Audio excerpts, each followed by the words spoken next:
everybody, welcome back to episode number 8 of Fitness and Money, maximizing your health and wealth. So we started our shoulders last episode and we did some posterior raises, which basically work that difficult rear head of your shoulders. This time we're going to do standing lateral raises. You'll see a lot of people in the gym doing these. This is another one that people absolutely do wrong, more so than the one for your posterior delts, because you're kind of, with the posterior, we were kind of locked into this position here of doing this last week. Now that we're standing, people are going to have the opportunity to do it wrong because they're going to be putting all kinds of motion into the exercise that shouldn't be there. Again, I'm going to keep harping every episode on a couple of things. Form is of the utmost importance. It's not the amount of weight that you use, it's really the form that you use and isolating the muscle so that you can feel just that muscle if we're working isolation exercise. Last week's exercise was certainly an isolation, and this one is also going to be an isolation exercise. When we get to the third one, that's going to be a little bit more of a compound exercise where you're using some other muscles, and when we get to that episode, I'll show you what I mean by that. So we're going to do these, and we're going to start up. We're going to start like this, basically, and I'm going to do it right, and then I'm going to do it wrong. So the thing we want to do is we want our elbows bent. We don't want to be like this. We want our elbows bent, and we're going to come out to the sides and back down. And then we're going to come out to the sides and back down. One more time. So what you're going to notice is my elbows are always bent when I'm doing the exercise. I don't want to have them straight, and I don't want to lean in too much to the exercise. And when we get to the portion where we're doing them wrong, you'll see what I'm talking about. So let's do that. Let's do them the incorrect way that a lot of people, either in the gym or wherever you're working out. Okay, so a lot of people will start like this, and they will go like this. This is not the proper way to do a lateral raise. Number one, you want to be in here. You want to bend your knees a little bit, and then you want to come out with your elbows bent. We do not want to do this. The other thing that people are continually doing wrong, and this is when you have too much weight on the dumbbells, which almost everybody in the gym is caught up on weight. You'll see people doing this, where they're bending forward. Now you're involving your back, you're involving your chest. You definitely do not want to do that. So no involvement from your back or your chest. You're pretty much stable standing. You want to keep your elbows bent, and you really want to feel at the top. You want to feel that shoulder engaged. And I do want to talk for just a second about, weight, poundage. And this is such a misconception. And again, these are all just these are my opinions through a lot of years of weightlifting. I never lifted super heavy weights. I never felt like I needed to. I always got the muscle worked adequately, and I think that that's what you should do. Heavy weights can induce a greater chance of injury. They also can induce, people feeling like, oh, I've just got to, I've got to lift this much weight, or I got to keep up with somebody at the gym. You don't need to do that. And I want you to think about what I'm going to say here. Your muscles, They don't know the difference between a 20-pound dumbbell and a 70-pound dumbbell. Now that's a big, huge difference in dumbbell weight. But your muscle itself does not know the difference between those two poundages. Now some people are going to be stronger than other people, and that's fine. But what I'm saying is it does not matter, and you do not have to use heavy weight. What you do have to do, and this is the critical part about not using heavy weight, what you do have to do is use a weight that will allow you to do, as we spoke about previously, a minimum of 6 repetitions, a maximum of 10 repetitions, and then adjusting your weight up or down depending on whether you get outside those two ranges. The other key thing is you need to be able to take your muscle almost to the point of failure.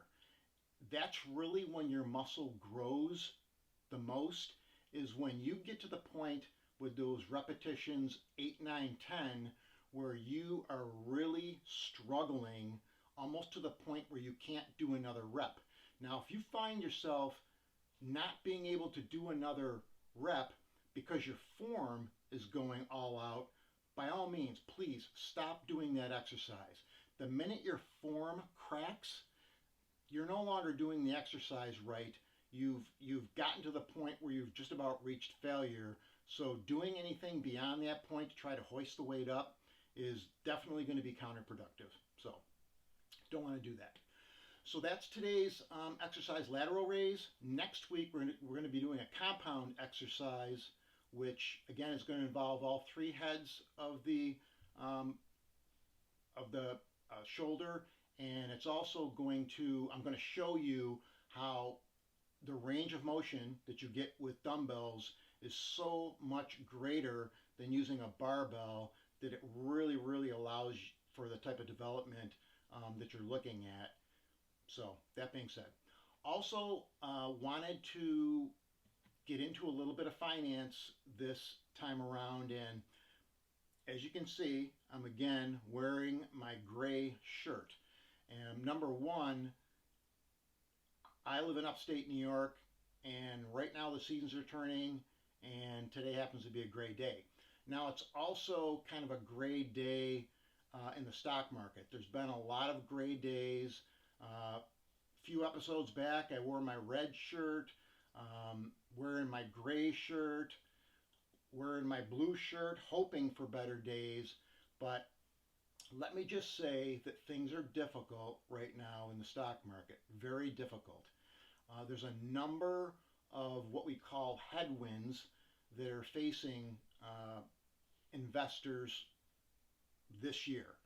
Market's already down 20%, which is technically a bear market, and we are probably looking at, and I'm not a prognosticator, but we are probably looking at perhaps going into a recession.